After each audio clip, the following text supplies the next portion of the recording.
तो हमारा पहला क्वेश्चन है, who was the founder of the newspaper और magazine National Herald. National Herald जो एक न्यूज़पेपर या मैगजीन रहेगा, ये किसके द्वारा फाउंड किया गया था, इस्टेब्लिश किया गया था? तो हमारा आंसर हो जाएगा जवाहरलाल नेहरू।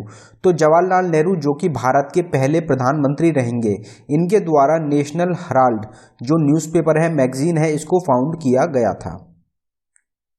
विच amendment act gave constitutional recognition to municipalities. तो म्यूनसिपैलिटी को एक कॉन्स्टिट्यूशनल रिकॉग्निशन दिया गया था, कॉन्स्टिट्यूशन में शामिल किया गया था, कौन से अमेंडमेंट एक्ट के थ्रू? तो हमारा आंसर हो जाएगा 74th अमेंडमेंट एक्ट ऑफ 1992। तो 1992 का 74th अमेंडमेंट एक्ट रहेगा, जिसमें कि म्यूनसिपैलिटीज को कॉन्स्टिट्यूशन में शामिल किया गया था।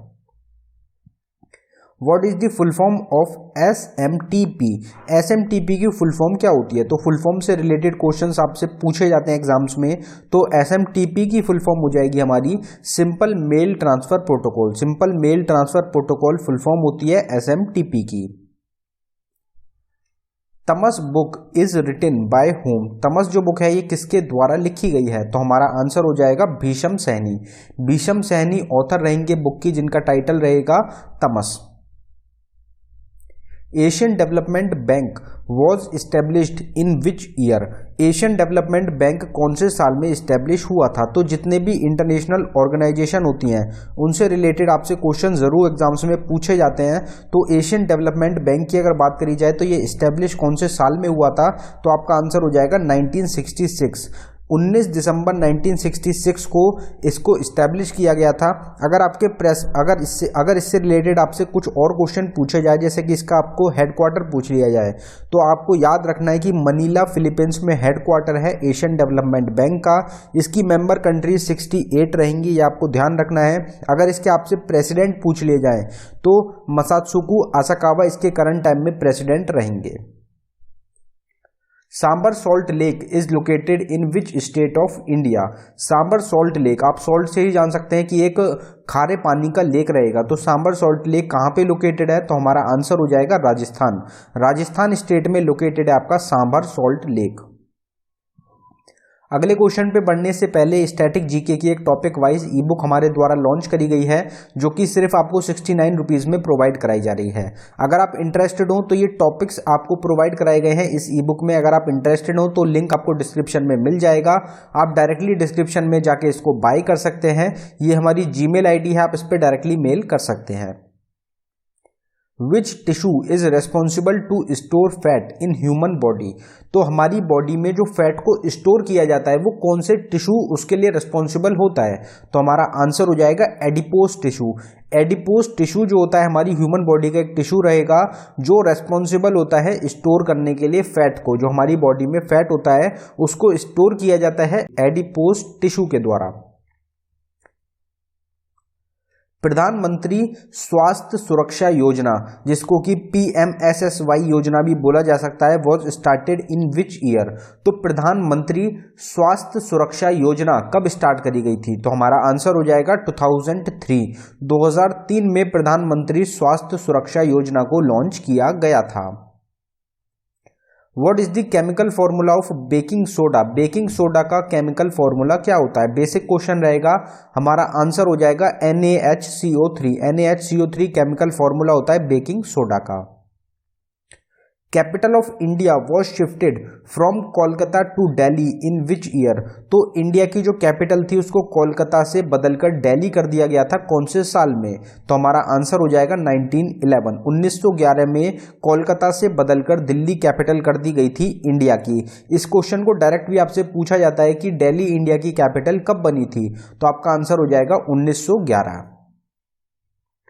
नॉर्थ अटलांटिक ट्रीटी ऑर्गेनाइजेशन, जिसको कि नाटो के नाम से जाना जाता है, was established in which year. तो काफ़ी ज़्यादा चर्चित चल रहा है नाटो ऑर्गेनाइजेशन रशिया यूक्रेन की युद्ध की वजह से। तो नाटो से रिलेटेड आपको क्वेश्चन एग्जाम में देखने को मिल सकते हैं। तो नाटो की फुल फॉर्म होती है नॉर्थ अटलांटिक ट्रीटी ऑर्गेनाइजेशन। अगर इसकी बात करी जाए तो ये कब इस्टेब्लिश किया गया था? तो हमारा आंसर हो जाएगा 4 अप्रैल 1949। 4 अप्रैल 1949 को इस्टेब्लिश किया गया था नेशनल अटलांटिक ट्रीटी ऑर्गेनाइजेशन को। Who can call a joint sitting of both the houses of parliament. तो पार्लियामेंट के जो दोनों हाउसेज होते हैं, अगर उनकी जॉइंट सिटिंग बुलानी होती है, लोकसभा और राज्यसभा की जॉइंट सिटिंग होती है, तो उसके लिए कौन कॉल करता है, कौन बुला सकता है उसको? तो हमारा आंसर हो जाएगा प्रेसिडेंट। तो प्रेसिडेंट के पास पावर होती है जॉइंट सिटिंग के लिए, जॉइंट सिटिंग कराने के लिए दोनों हाउसेज की। Who was the first speaker of Lok Sabha. Lok Sabha के पहले स्पीकर कौन थे? तो लोकसभा के अभी करंट टाइम में 17th स्पीकर चल रहे हैं, 17 नंबर का एडिशन चल रहा है। तो 17th लोकसभा स्पीकर कौन है? तो ओम बिरला भी करंट टाइम में लोकसभा के स्पीकर रहेंगे। पहले स्पीकर कौन थे? तो पहले स्पीकर थे जीवी मावलंकर।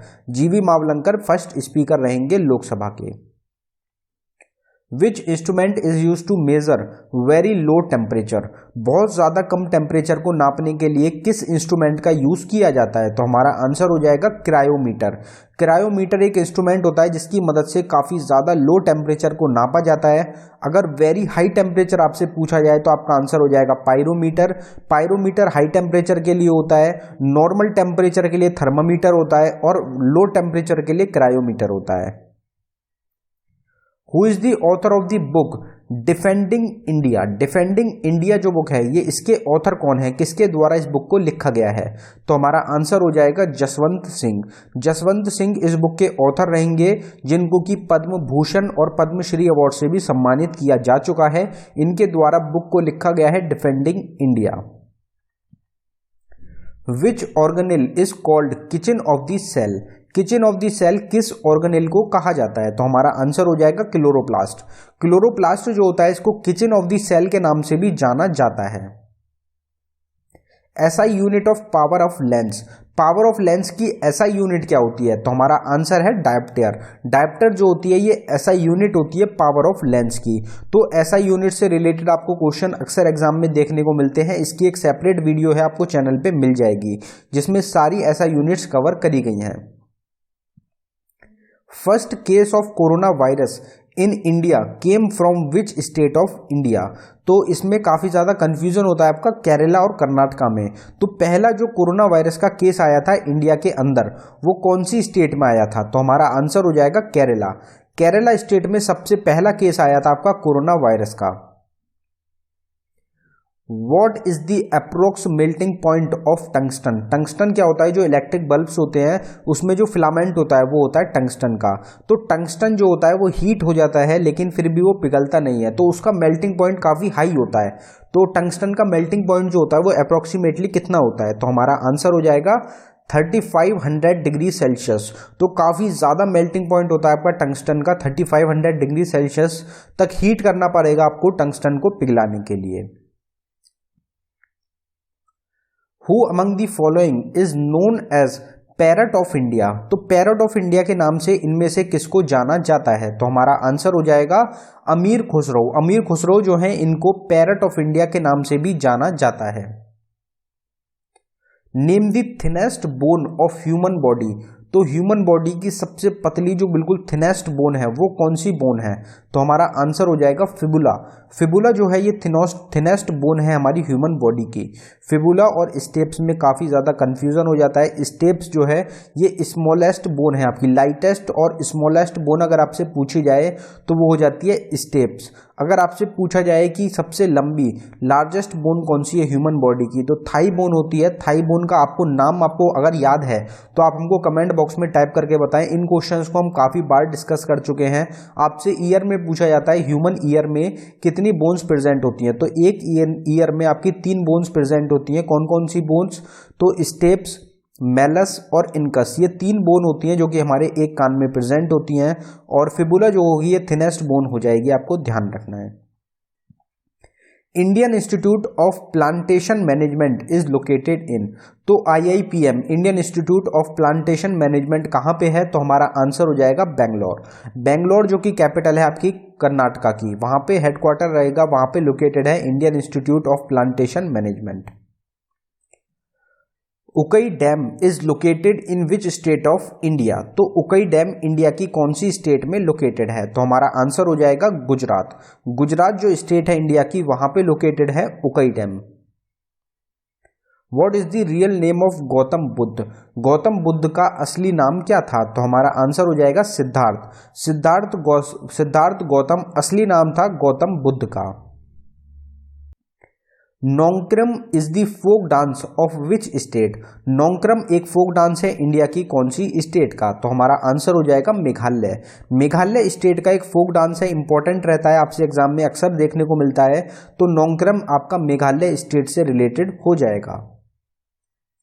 इन which year were the first 3 universities Calcutta university, Madras university and Bombay university established in India? तो एक साल में इन तीनों यूनिवर्सिटी को, जो पहली 3 यूनिवर्सिटी हैं इंडिया की, कैलकाटा यूनिवर्सिटी, मद्रास यूनिवर्सिटी और बॉम्बे यूनिवर्सिटी, इनको इस्टेब्लिश किया गया था कौन से साल में? तो हमारा आंसर हो जाएगा 1857। मोस्ट इंपॉर्टेंट क्वेश्चन एग्जाम्स के लिए 1857 में आपके 3 यूनिवर्सिटीज को इस्टेब्लिश किया गया था, कैलकाटा, मद्रास और Bombay.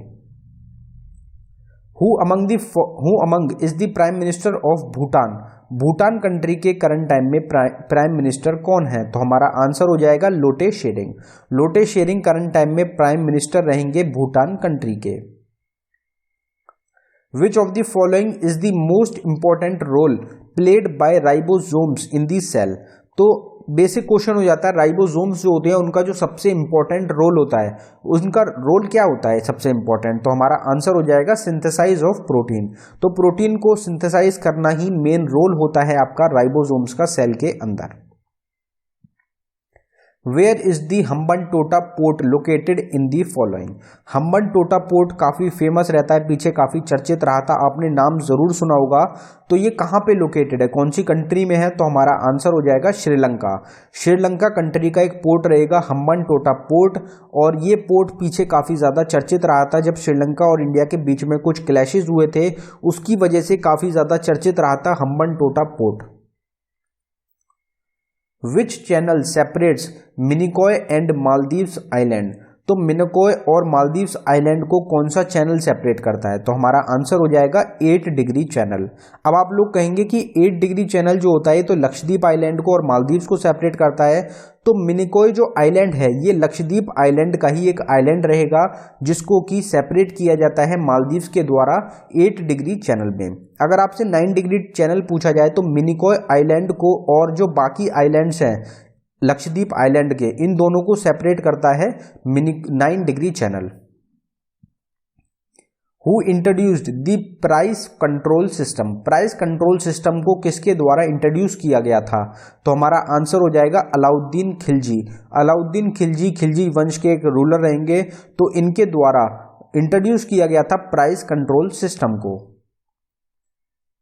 Similipal national park is located in which state of India? Similipal national park India की कौन सी स्टेट में लोकेटेड है? तो हमारा आंसर हो जाएगा उड़ीसा। उड़ीसा स्टेट रहेगी इंडिया की, जहां पे आपको मिलेगा Simlipal national park. Where is the headquarter of SIDBI located? SIDBI की फुल फॉर्म हो जाएगी small industrial bank of India. SIDBI का हेडक्वार्टर कहाँ पे है? तो हमारा आंसर हो जाएगा लखनऊ। लखनऊ में हेडक्वार्टर है आपका सिडबी का, और लखनऊ जो रहेगी ये कैपिटल हो जाएगी आपकी इंडिया की। सबसे बड़ी पॉपुलेशन में स्टेट कौन सी रहेगी? तो उत्तर प्रदेश। तो उत्तर प्रदेश स्टेट का कैपिटल लखनऊ में आपका हेडक्वार्टर है सिडबी ऑर्गेनाइजेशन का। सिडबी की फुल फॉर्म आपने देख ली, small industrial development bank of India, इसकी फुल फॉर्म हो जाएगी। अगर सिडबी की बात करी जाए तो इसको फाउंड कब किया गया था? तो इसको फाउंड किया गया था 2 अप्रैल 1990 में, ये आपको ध्यान रखना है। और इसके करंट टाइम में चेयरमैन और एमडी आपको जरूर पता होनी चाहिए, एग्जाम्स में पूछे जा सकते हैं। तो शिवा सुब्रमण्यम रामन इसके करंट टाइम में चेयरमैन और एमडी रहेंगे। Where is Mahavir Harina Vanasthali national park located? Mahavir Harina Vanasthali national park कहाँ पे है? तो हमारा आंसर हो जाएगा तेलंगाना। तेलंगाना जो कि स्टेट फॉर्म हुई थी 2014 में, वहां पे लोकेटेड है आपका Mahavir Harina Vanasthali national park. Which of the following is known as black gold, तो ब्लैक गोल्ड के नाम से इनमें से किसको जाना जाता है? तो हमारा आंसर हो जाएगा पेट्रोलियम। तो पेट्रोलियम जो होता है इसको ब्लैक गोल्ड के नाम से जाना जाता है। पेट्रोलियम की डिमांड जो होती है ये काफ़ी एक इम्पॉर्टेंट रोल प्ले करती है। अगर पेट्रोल की प्राइस बढ़ते हैं, पेट्रोलियम के अगर प्राइस बढ़ जाते हैं, नेचुरल गैसेस के अगर प्राइस बढ़ते हैं तो उससे एक काफ़ी बड़ा इम्पैक्ट पड़ता है पूरी कंट्री के ऊपर।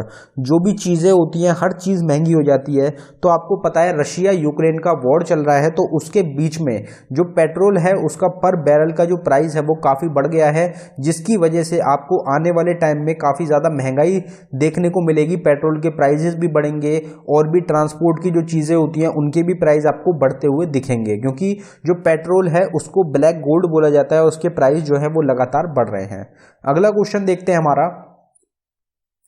India has conducted a joint army exercise Mitra Shakti 2021 with which country? 2021 की एक एक्सरसाइज रहेगी, इंडिया ने किस कंट्री के साथ मिलके मित्र शक्ति 2021 एक्सरसाइज को कंडक्ट किया था? तो हमारा आंसर हो जाएगा श्रीलंका। तो इंडिया और श्रीलंका के बीच की एक एक्सरसाइज है मित्र शक्ति 21। What is the full form of radar? Radar की फुल फॉर्म क्या होती है? तो आपका आंसर हो जाएगा radio detecting and ranging. Radio detecting and ranging जो होती है ये फुल फॉर्म होती है रडार की। What was the growth rate of the Indian economy in the first quarter of the 2021-22?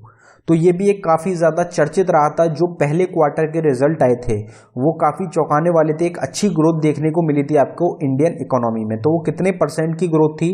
तो हमारा आंसर हो जाएगा 20.1% का ग्रोथ रेट देखने को मिला था इंडियन इकोनॉमी में फर्स्ट क्वार्टर में। Which of the following is the largest land locked country in Asia? तो एशिया की सबसे बड़ी लैंड लॉक्ड कंट्री कौन सी है? तो हमारा आंसर हो जाएगा कजाकिस्तान। कजाकिस्तान आपकी एशिया की सबसे बड़ी लैंड लॉक्ड कंट्री रहेगी। और अगर हम पूरी वर्ल्ड की बात करें कि दुनिया की सबसे बड़ी लैंडलॉक कंट्री कौन सी है, तो उसका भी आपका आंसर हो जाएगा कजाकिस्तान। अगर आपसे सबसे छोटी कंट्री पूछी जाए कि सबसे छोटी कंट्री कौन सी है लैंडलॉक्ड कंट्री है जो कि वो हो जाएगा आपका answer Vatican city. Which plateau lies between the Aravalli and the Vindhyan ranges? तो अरावली रेंज आपको पता है सबसे ओल्डेस्ट रेंज है इंडिया की। तो अरावली रेंजेस और विंध्या रेंजेस के बीच में एक प्लेटू होता है, प्लेटू आता है, तो उस प्लेटू का क्या नाम है? तो हमारा आंसर हो जाएगा मालवा प्लेटू। मालवा प्लेटू जो है ये एक प्लेटू रहेगा जो कि लाई करता है अरावली रेंजेस और विंध्या रेंजेस के बीच में। Who built the Konark sun temple located in Orissa state?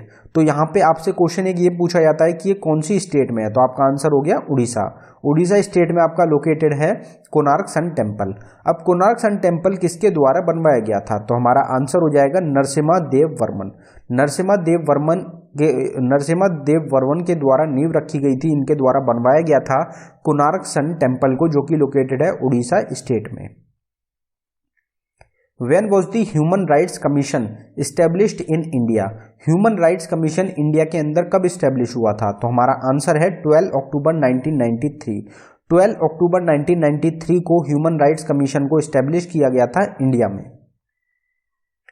Which of the following acts given legal status to Lok Adalat? तो लोक अदालत को एक लीगल स्टेटस कौन से एक्ट के थ्रू मिला था? तो हमारा आंसर हो जाएगा legal services authority act of 1987। तो लीगल सर्विसेज अथॉरिटी एक्ट जो लाया गया था 1987 में, उसके द्वारा लोक अदालत को एक लीगल स्टेटस मिल गया था। Which North American country was recently declared malaria free by the WHO World Health Organization? तो इसमें एक कंडीशन होती है, जो मलेरिया फ्री कोई कंट्री को डिक्लेयर करना होता है तो उसमें पीछे 3 साल के अंदर एक भी केस नहीं आना चाहिए मलेरिया का, जब भी जाके WHO उस कंट्री को मलेरिया फ्री घोषित करता है। तो इससे पहले हम क्वेश्चन डिस्कस कर चुके हैं कि चाइना जो है उसको भी WHO के द्वारा मलेरिया फ्री डिक्लेयर कर दिया गया था। अब यहाँ पे एक नॉर्थ अमेरिकन कंट्री रहेगी जिसको डिक्लेयर किया गया था, और ये क्वेश्चन भी हम पहले डिस्कस कर चुके हैं। तो हमारा आंसर हो जाएगा एल सल्वाडोर। एल सल्वाडोर एक नॉर्थ अमेरिकन कंट्री रहेगी जिसको कि मलेरिया फ्री डिक्लेयर कर दिया गया है वर्ल्ड हेल्थ ऑर्गेनाइजेशन के द्वारा। Who discovered the nucleus? Nucleus की खोज किसके द्वारा करी गई थी? तो हमारा आंसर है रॉबर्ट ब्राउन। रॉबर्ट ब्राउन के द्वारा खोज करी गई थी आपकी न्यूक्लियस की। विच of the following is not a green house gas? इनमें से कौन सी एक ग्रीन हाउस गैस नहीं है? तो carbon dioxide green house gas होती है, मिथेन भी होती है और नाइट्रस ऑक्साइड भी होती है। तो आपका आंसर हो जाएगा कार्बन मोनोऑक्साइड। कार्बन मोनोऑक्साइड एक ग्रीन हाउस गैस नहीं होती है। Rajendra Prasad the first president of India was from which state? तो राजेंद्र प्रसाद जो कि पहले प्रेसिडेंट थे इंडिया के, ये कौन सी स्टेट से आते हैं? तो हमारा आंसर हो जाएगा बिहार। बिहार स्टेट से थे राजेंद्र प्रसाद। अगर आपसे पूछा जाए कि अभी करंट टाइम में जो प्रेसिडेंट हैं इंडिया के, रामनाथ कोविंद, वो कौन सी स्टेट के प्रेसिडेंट बनने से पहले गवर्नर थे? तो वो भी बिहार स्टेट के गवर्नर थे इंडिया के प्रेसिडेंट बनने से पहले। Who repealed the Vernacular Press Act of 1878? तो 1878 में वर्नाकुलर प्रेस एक्ट को पास किया गया था, उसको किसके द्वारा हटा दिया गया, रिपील किया गया था? तो हमारा आंसर हो जाएगा लॉर्ड रिपन। लॉर्ड रिपन के द्वारा रिपील किया गया था वर्नाकुलर प्रेस एक्ट ऑफ 1878 को। 1878 की अगर बात करी जाए तो इस टाइम पे लॉर्ड लिट्टन हेड थे। तो लॉर्ड लिट्टन के टाइम पे, शासन के टाइम में वर्नाकुलर प्रेस एक्ट को लाया गया था। World water day is observed on? World water day हर साल कौन सी डेट को ऑब्जर्व किया जाता है? तो हमारा आंसर हो जाएगा 22 मार्च। 22 मार्च को हर साल हम ऑब्जर्व करते हैं वर्ल्ड वाटर डे के रूप में। तो दोस्तों ये था हमारी वीडियो का आखिरी क्वेश्चन। अगर आपको वीडियो पसंद आई हो, वीडियो को लाइक करें। अगर आपने अभी तक चैनल को सब्सक्राइब नहीं किया है तो आप चैनल को ज़रूर सब्सक्राइब कर लें। इस चैनल पे आपको एग्जाम से रिलेटेड मोस्ट इंपॉर्टेंट वीडियोस मिलेंगी। इसके अलावा हमारी 4 ई बुक्स हैं जो कि आपके एग्जाम्स में जिनसे डायरेक्ट क्वेश्चन पूछे जाएंगे। चारों ई बुक्स का लिंक आपको डिस्क्रिप्शन में मिलेगा। अगर आप इंटरेस्टेड हो तो आप उनको बाय कर सकते हैं। धन्यवाद दोस्तों।